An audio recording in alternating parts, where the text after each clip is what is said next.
This is the final video in the 9mm series, and it's going to be about checking and testing the loads that you've completed. Now you've prepped the brass, primed them, charged them with powder, inserted bullets, and then crimped them. If you have a case gauge, you can check it, check those to make sure that the bullets seat properly.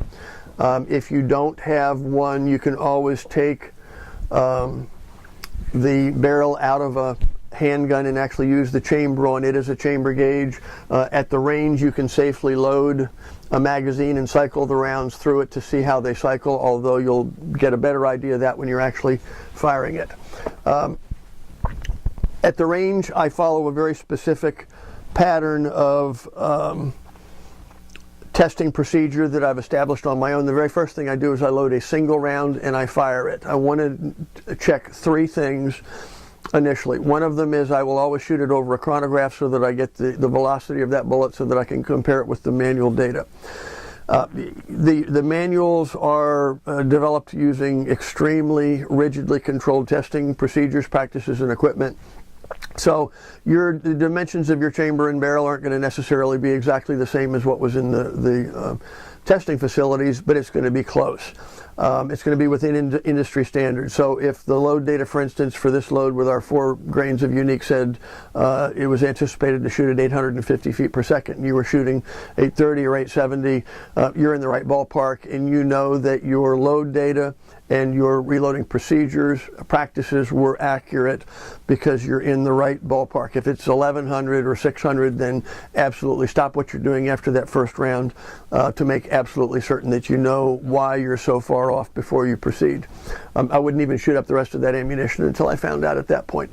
The second and third thing you're going to determine immediately is the sound and the recoil. We're presuming you're not going to be reloading unless you're an experienced shooter in the first place with that firearm and probably with that round, which means you have a good idea of what it should sound like and what it should feel like. So if you're shooting 9mm in a semi-auto handgun and you get about the same amount of recoil and noise that you normally experience, again, those are all positive signs. If they're extremely different, then that's grounds for checking further. That first round also, you want to do one last thing. There's actually a fourth thing. You want to make sure there's a hole in the target. If there is no hole in the target, one of two things happened. You either missed the target, which is certainly possible, or you had a squib load. The squib load is an extremely dangerous situation where the powder didn't ignite enough to get the bullet completely out of the barrel. It got it out of the case, but it lodged in the barrel. Sending another bullet down that barrel would be disastrous. So if you don't have a hole in the target, the very first thing I would do is to check with the range officer.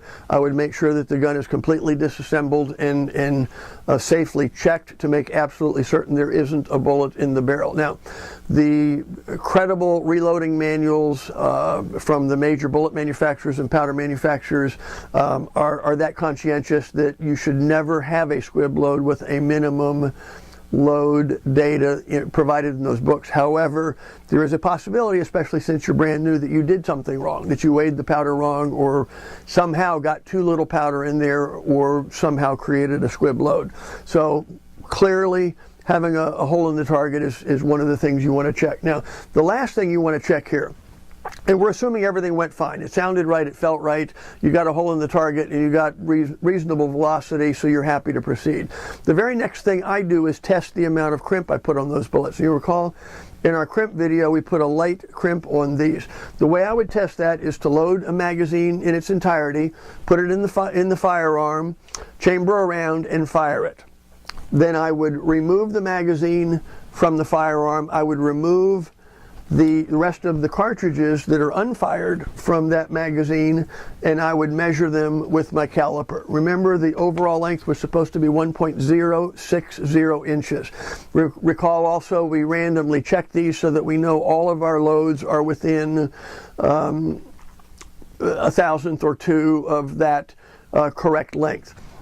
When you take them out of the magazine and measure them, what you're looking for is whether or not there was any bullet movement from the recoil of that first round. If there was none, put them back in, fire the next one, check them again, put them back in, fire the next one. If you have a 7-round clip and you get to the 6th round and the last round in there has gone through all 6 recoils and there's absolutely no movement, you know absolutely you have a correct amount of crimp. Now, could you have less crimp? Theoretically, yes. But if you look at all commercially manufactured ammunition, you will find that the manufacturers all crimp them. There's a reason for it. They just don't want bullet movement. There are people that will claim if you crimp your bullets, you will negatively impact your accuracy. Again, the reality is, unless you're reading an article specifically about reloading, all of the articles you read about all of the firearms where people are testing them in writing up these reports about them, they're all using commercial ammunition, and the accuracies vary based more on what the gun likes rather than on the amount of crimp, because they're all commercial. They all have commercial crimps on them. So again, to reiterate what I said in the crimp video, I like to put a little bit of crimp on all of them. I like to test the crimp at the range.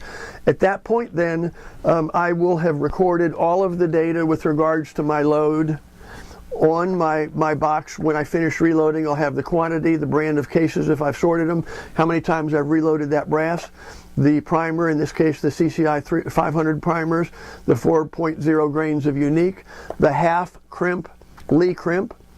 So I always know if I want to duplicate that load, I'm even duplicating it down to the crimp, and then the exact bullet, Hornady 124 grain, hollow point XTP, and the date that I did the reload. So I have all of that information. Trust me when I say, after you do this a while and you've done a number of cartridges and a number of loads with a number of powders and a number of bullets for weeks or months or years, there's no way in the world you're going to remember what you liked and what you didn't like and how it performed. So I would keep good notes on these, that this load performed in a certain fashion. I'd keep the target, measure the target, and then I have another spreadsheet where I actually enter the load data and I enter my observations about it, the date, time, weather, conditions, and the performance of it in terms of either standard deviation or at least the variance around, plus or minus around the average feet per second, and the accuracy of the load, so that I've got all of those notes to go back through. So if I want to do a quick load for my 9mm and I have a particular bullet available, I can flip through those, pick out the one that I like, the load that I liked best for that, and duplicate it. That ends our video on the 9mm. Thank you all for participating, and look forward to doing other videos of other cartridges for you.